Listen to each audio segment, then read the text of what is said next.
Hello students, today we are going to discuss about the different forms of attacks to a computer. What are the different forms of attacks to a computer? In the previous classes we have discussed many forms. First form is that computer virus. The threat which can affect your computer is a computer virus. We have discussed about its different types, that is boot sector virus, program file virus, multi-partiate virus and macro virus. These are the four types of computer virus which can affect your computer, and we also discussed what are the symptoms from which we can identify how the virus is affected in your computer and how the virus is spread through the three ways, that is through a removable storage, that is your pen drive, from internet, through websites, many websites, through email attachments, the viruses can spread. And the second form of threat we learned in the previous section is that sweeper. First is computer virus, second is sweepers. What is sweeper? It just acts as like an antivirus program in the beginning. It acts as a useful software, and then it will, after you download the software, it will get start its action. And third one is we have discussed is malware, that is malicious software. It is also a threat to a computer. It will enter into a computer without the user's knowledge and then damage everything. So three forms of attacks is we have learned in that, and malware has two types, Bancos and Gator. Now we are going to learn about the fourth form of a threat, that is computer worms. First we have learned virus, and then sweeper, and then malware, and the third form of attack is computer worm. Actually, what does this computer worm means? Its design is same as that of your virus. It is designed as same as that your virus, and it is considered to be a subclass of a virus. It is considered to be a subclass of virus. Unlike virus will self-replicate. Yes, it will produce the duplicate copy by itself, but only through a human action it will get spread into the other system. That means if you attach a pen drive into an infected computer and then copy a file in from the infected computer to your pen drive, then only your pen drive get affected with the virus. Same way, if you attach this infected pen drive into another system which is not having a virus, then you copy a file from the pen drive to the system, then automatically the new system also will get spread of the viruses. So with the human action only virus spread, whereas computer worm is not like virus. It is self-replicating and has the capability to spread without any human action. So without human action it will get spread by itself due to the self-replicating nature.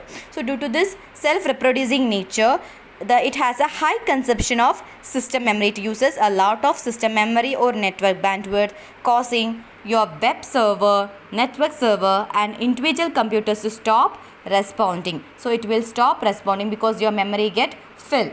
As like you have a computer, this is affected by the worms, and many computers are connected to your computers through a LAN. Through a LAN. So this worms has a self-replicating nature and automatically spread to the computers which is connected to the network. So automatically it will spread. Automatically this will also get affected with worms. This will also get affected with worms without the human action. Next, in recent worm attacks, the most much talked about is blaster worm. The blaster worm is the example for this worms which is the most recently talked about. This worm has designed to tunnel into a system. So this worm has how it is designed means it can enter into a system and allow malicious users. Malicious users means the person who has intention to harm your computer. Users to control the computers remotely. That means without coming to near to a computer, he can sit in any other geographical location and control your computer. So that type of blaster worm is a blaster worm. Now moving to another form of attack, that is your fifth form of attack, is Trojan horse. This name is actually derived from the wooden horse used by the Greek army to conquer the city of Troy. The Trojan horse at first glance will appear to be a useful software. Actually it will act as like a useful software at the first look, but will actually damage the computer once it is installed.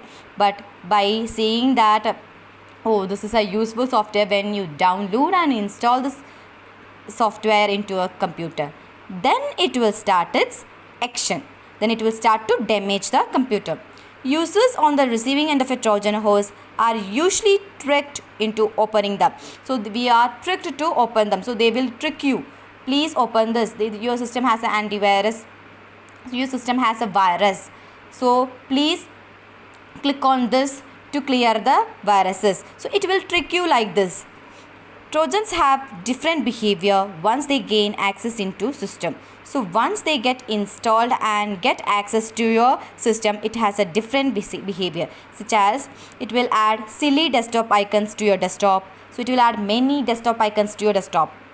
It will also prevent applications to run. So some application will stop running, especially antivirus applications. They will stop running.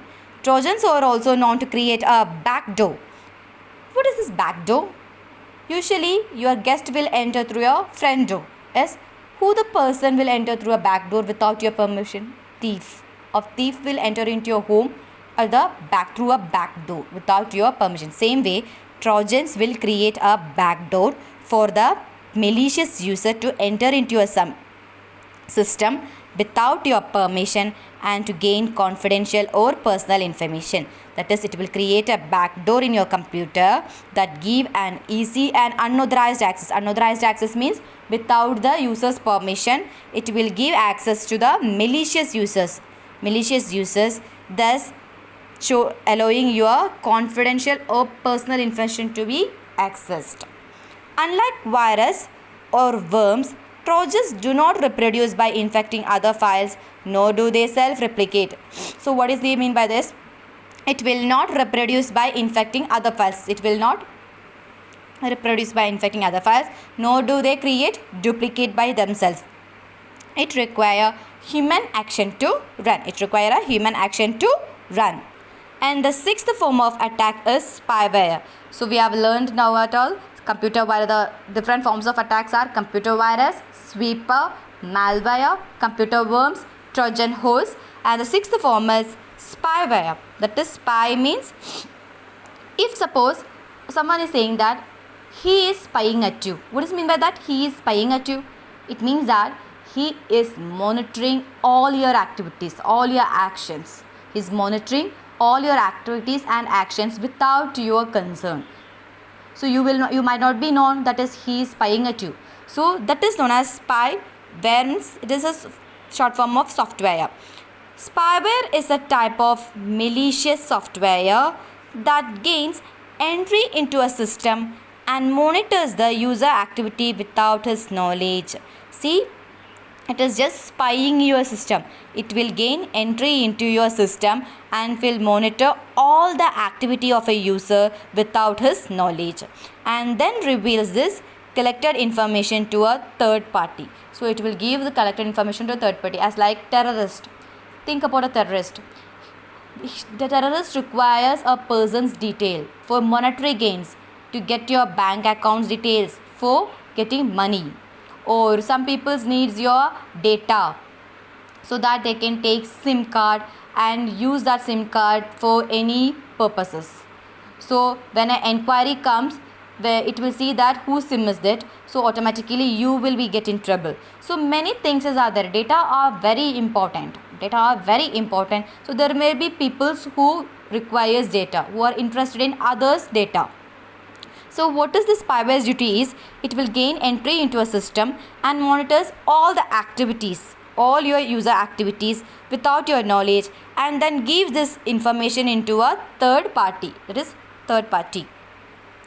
Spyware programs can collect various type of personal information. It can collect various type of information, such as internet surfing habits, what you are searching in your internet, and your visited web pages, which web pages you have visited, your passwords, and even credit card numbers it can get. So it is very dangerous. They have the ability to scan files on the hard drive. So it has the ability to scan all the files on the hard drive. Snooping means look around secretly. So snoop other applications such as chat programs. So it will look into secretly into your chat programs, word processors, many things it will scan and snoop. While doing so, they consistently transmit this information in the background to someone else who will either sell the information to another party or use it for advertising or marketing purposes.